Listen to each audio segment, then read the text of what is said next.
Hi everyone, this is just a quick video for a pupil of mine that I'm going to leave public because I think it's helpful for everybody. This pupil is suffering with getting a squeezed sound in his upper register, and then when reaching the limit of his range, just getting static noises instead of an actual tone. Now, I'm going to do a bad job of trying to demonstrate what that's like. So I'm going to use the scale of C.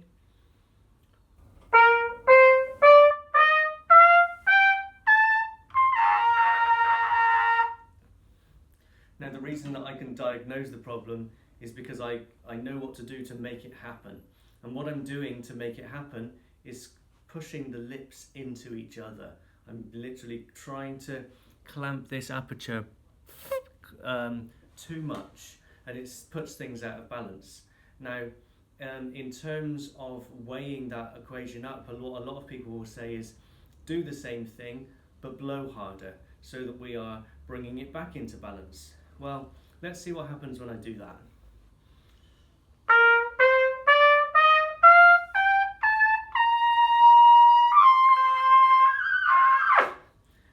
Oh, actually, it turns out that I can resist the air at my aperture more than I can blow. This is because unless you spend time working on very specific movements of the lips in the way that Jerome Callet described in his Super Chomps book, you cannot use simply moving the lips closer together as a means of resisting the air effectively. So what I'm actually going to suggest is, overall we need to get more relaxation into the upper lip, the corners of the mouth, in order to be able to carry on making clean vibrations at a higher pitch, thus being able to use the strength of our body properly without clamping things together at the chops. Now, this comes back basically to two things. First of all, I know my pupil does this a lot already because he's very keen on my book, Exploring the Double Pedal Register, and that is playing double pedal tones using ansatz and einsatz and exercises.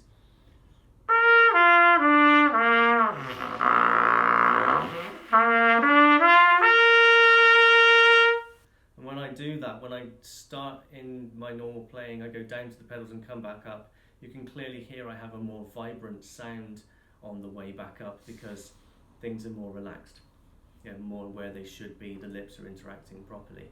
Now, the other thing is taking the spit attack approach. Now what I tend to do is when I get days where I really want to focus more on using the spit attack approach, I will just play scales with multiple attacks. For example, this is an F major scale.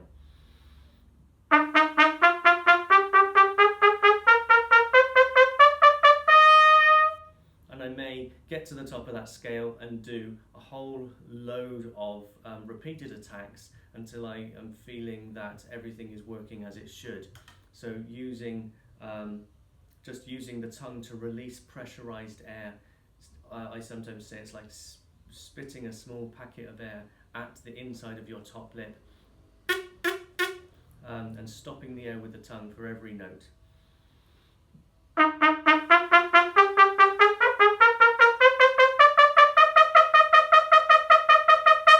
Now that actually sounds a little bit out of balance. I haven't done much playing today, but it is working, and so let's take it higher.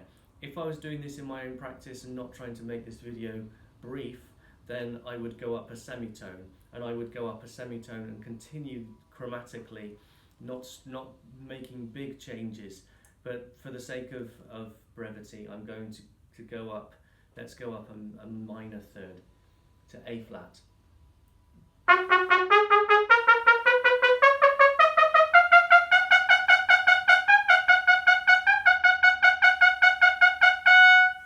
Okay, let's do it again. So a minor third would be B.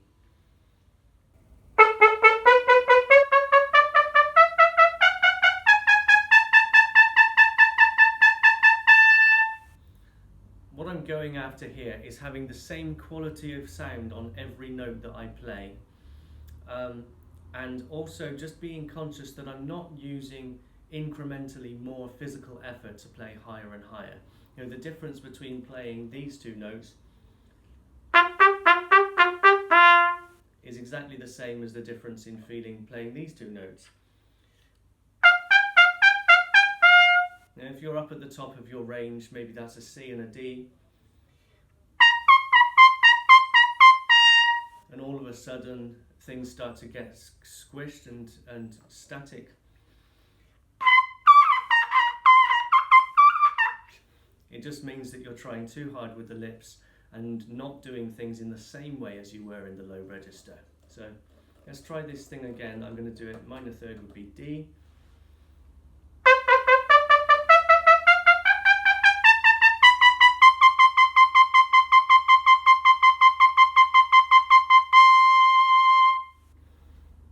Now,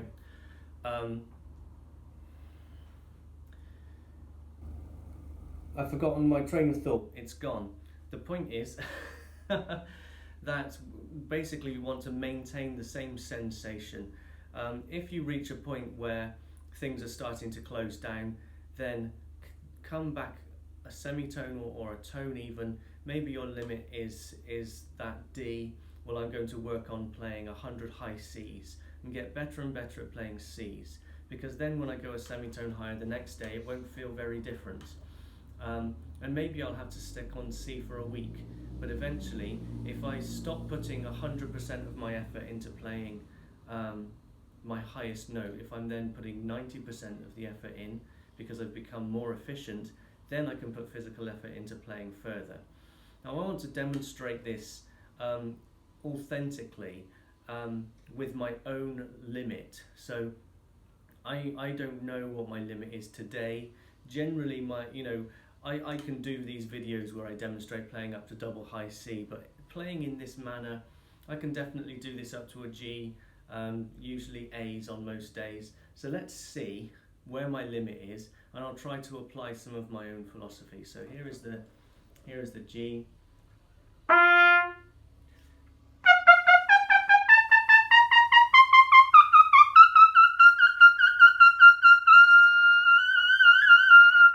Okay, it sounds like I'll be able to do an A.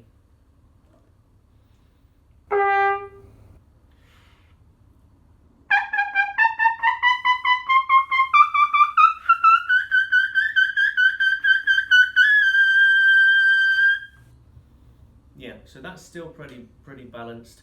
I'm convinced that the B flat isn't going to be there. So let's just see. I'll go a semitone higher.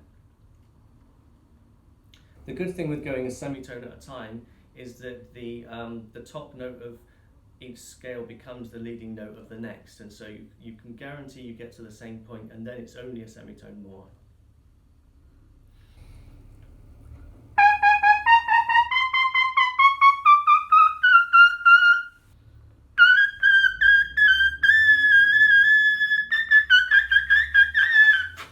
Okay, so you can hear I can hit that B flat.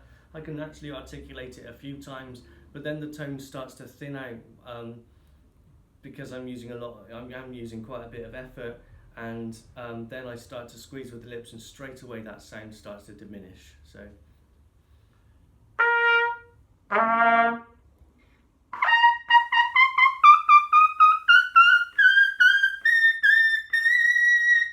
And I have just got the double C today, but you can hear the tone isn't the same as it is a fourth lower, and that is the work that I do at the limit of my range. So now you know. Hopefully this is helpful. If it's actually bringing up more questions than it's answering, then do drop me a line, and we'll see if we can get to the bottom of it. Thanks very much.